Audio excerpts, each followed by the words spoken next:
Now, Tedros Adhanom Ghebreyesus, Director General of the World Health Organization, stands unopposed for the nomination to continue heading the body.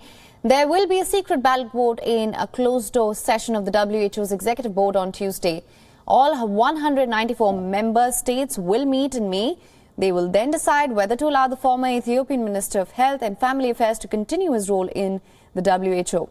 Dr. Tedros has held this position since 2017. As the sole contender, there's no doubt in his re-election. Tedros is the first African leader of the UN Health Agency. Under the leadership of Dr. Tedros, the World Health Organization has been swinging back and forth, unable to decide its position on the Omicron variant. In the latest, Tedros has said that it would be dangerous to assume that the highly transmissible Omicron variant was the last variant to emerge and the world was heading to the end game of the pandemic. The same thing, I would be happy. There are different scenarios for how the pandemic could play out and how the acute phase could end. But it's dangerous to assume that Omicron will be the last variant or that we are in the end game. On the contrary, globally, the conditions are ideal for more variants to emerge. To change the course of the pandemic, we must change the conditions that are driving it. Now, the statement of the WHO chief is in direct contradiction to what WHO's Europe director Hans Kluge said just yesterday.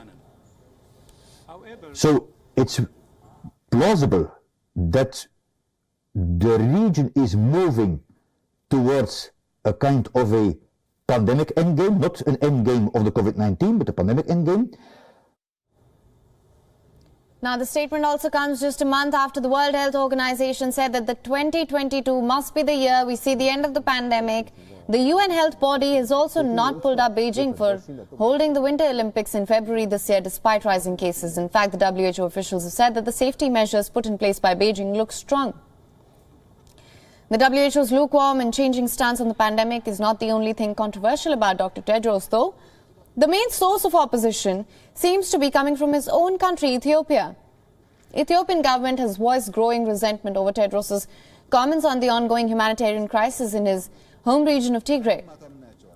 Earlier this month, he described the conditions as hell. He also accused the government of preventing medicines and other life-saving aid from reaching locals. Thank you, Your Excellency.